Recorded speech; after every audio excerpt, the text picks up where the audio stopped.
एक ऐसा ख्वाब जिसमें तारीख की बड़ी बड़ी सल्तनतों का उरूजो ज़वाल बता दिया गया। ये ख्वाब किसने और क्यों देखा था, इसकी सही ताबीर क्या थी और ताबीर बताने वाले शख्स को शेर के सामने क्यों डाल दिया गया। आज हम इस वीडियो में हज़रत दानियाल अलैहिस्सलाम का मुकम्मल वाक़या पेश करेंगे।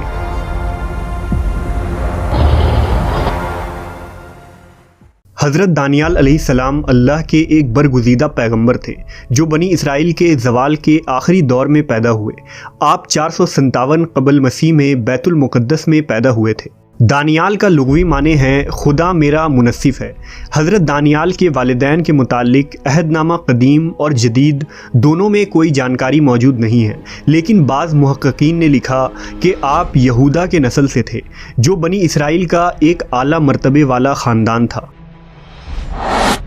जब दानियाल अलैहिस्सलाम जवान हुए तो ये बनी इसराइल का बदतरीन ज़माना था। लोग बदआमालियों, जुल्म, ज़नाकारी और तरह तरह के बुराइयों में मुब्तला थे और अल्लाह के नाफरमान हो चुके थे।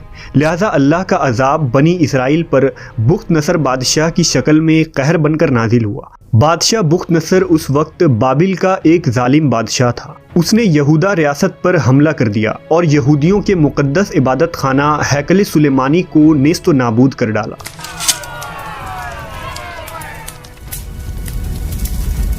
हज़रत दानियाल का ये मानना था कि बनी इसराइल चूँकि फ़िस्क़ फजूर और बुराइयों में मुब्तला हुए हैं, इसलिए बुख्तनसर का हमला खुदा की तरफ से उन पर एक मार है और उसकी जानिब से दी जाने वाली सज़ा बिल्कुल दुरुस्त और मुनस्सिफ़ाना है। बुख्तनसर ने यरूशलेम को तबाह कर डाला और बेदरीग लोगों का कत्ल आम किया और बाकी बचे लोगों को कैदी बनाकर भेड़ियों के रेवड़ों की तरह हाँक कर बाबिल ले गया। उन्हीं कैदियों में हज़रत यर्मिया और हज़रत दानियाल अलैहिस्सलाम भी शामिल थे।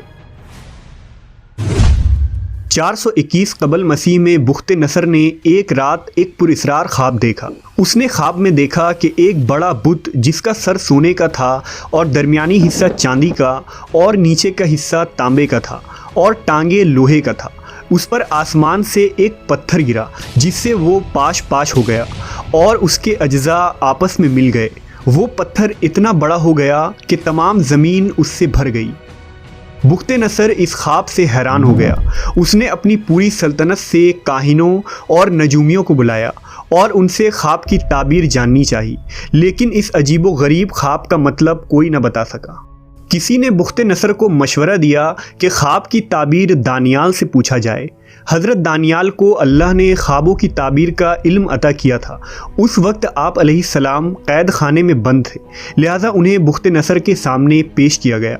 उस ज़माने में ये रिवाज था कि बादशाह के सामने हाजिर होने वाला शख्स उसे सजदा करता था, लेकिन हज़रत दानियाल बुख्तनसर के सामने तशरीफ़ लाए तो आपने उसे सजदा करने से इनकार कर दिया और फरमाया, सिवाय खुदा के किसी के आगे सजदा जायज़ नहीं।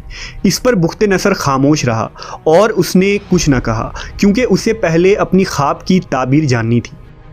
जब उसने अपना ख्वाब बयान किया तो इसका ख्वाब सुनकर आप अलैहिस्सलाम ने फरमाया, उस बुत में जो तूने सोने का सर देखा वो तू ही है और तेरे बाद एक और सल्तनत बर्पा होगी जो तुझसे छोटी होगी और उसके बाद एक और सल्तनत तांबे की जो तमाम ज़मीन पर हुकूमत करेगी और चौथी सल्तनत लोहे की तरह मजबूत होगी। और जो तूने देखा कि उसके पाँव और उंगलियां कुछ तो कुम्हार की मिट्टी की और कुछ लोहे की थीं, सो इस सल्तनत में तफर्रका होगा और उन बादशाहों के अयाम में आसमान का खुदा एक सल्तनत बर्पा करेगा जो हमेशा कायम रहेगी और उसकी हुकूमत किसी दूसरी कौम के हवाले न की जाएगी। फिर हज़रत दानियाल ने फरमाया, जल्द ही तेरे हुकूमत का ख़ात्मा होगा और दूसरे अक़वाम यानी फ़ारिस, रोमी और यूनानी गालिब आ जाएंगे।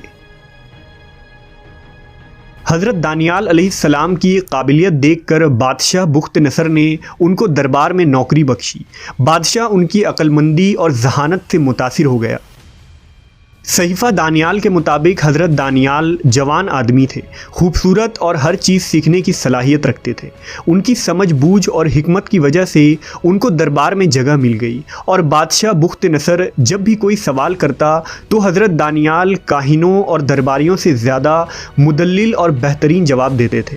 हज़रत दानियाल ने बाबिल में क़याम के दौरान कभी गैर हलाल खाना नहीं खाया। आप सादा ग़िज़ाओं और पानी पर गुज़र बसर किया करते थे, लेकिन अल्लाह ने इन हलाल ग़िज़ाओं में ही इतनी बरकत अता की कि आप बाबिली लोगों से ज़्यादा सेहतमंद नज़र आते थे। हज़रत दानियाल हर वक्त अपने परवरदिगार की इबादत में मशगूल रहते और रोज़ 3 बार बैतुल मुक़द्दस के जानिब रुख करके अपने खुदा की बुज़ुर्गी और बड़ाई बयान करते थे। 410 कबल मसीह में बुख्ते नसर को फिर से परेशान कर देने वाले ख्वाब रोज़ आने लगे। लिहाजा हज़रत दानियाल ने इससे फरमाया कि तेरी हुक्मरानी तब ही महफूज रह सकती है जब तू खुदावंद की हुक्मरानी तस्लीम करेगा। हज़रत दानियाल ने उसे नसीहत की कि इस सूरत हाल से बचने के लिए गरीब बंदों पर अपने ख़जानों का रुख खोल दे, भूखों और मोहताजों की मदद कर, फिर शायद खुदावंद तुझ पर अपना रहम कर दे। लिहाजा बुख्ते नसर ने इस नसीहत पर अमल किया। उसने गरीब बनी इसराइल की खूब मदद की, यहाँ तक कि बनी इसराइल का एक शख्स भी भूखा और गरीब न रहा। लिहाजा बुख्ते नसर पर आने वाला अजाब टल गया और मुल्क के हालात बेहतर हो गए। 397 कबल मसीह में बुख्ते नसर की मौत हो गई। मवर्रखीन ने लिखा कि दानियाल अलैहिस्सलाम की मिसाल हज़रत यूसुफ़ अलैहिस्सलाम की तरह है। आप हज़रत यूसुफ़ की तरह ही कैदी बनाकर दूसरे मुल्क में लाए गए और दोनों को ही ख्वाब की ताबीर के इल्म से नवाजा गया था। अगर यूसुफ़ अलैहिस्सलाम ना होते तो पूरा मिस्र तबाह हो जाता। बिल्कुल इसी तरह अगर दानियाल अलैहिस्सलाम ना होते तो बाबिल तबाह हो चुका होता। बुख्ते नसर के मरने के बाद इसका बेटा बालशाज़ार बादशाह बना। ये इंतहाई नालायक और अय्याश बादशाह था। दूसरे वज़ीर जो हज़रत दानियाल के बड़े ओहदे की वजह से उनसे जलते थे, उन्होंने बादशाह को हज़रत दानियाल के ख़िलाफ़ भड़काना शुरू कर दिया और बादशाह को बताया कि दानियाल ना आपको सजदा करता है और ना ही वो बाबिल की सल्तनत का खैरख्वाह है। वो तो ये कहता है कि जल्द ही बाबिल की सल्तनत का ख़ात्मा हो जाएगा और उसके खुदा की हुकूमत कायम होगी। लिहाजा बादशाह ने आपको शेरों के आगे कैद खाने में डाल दिया।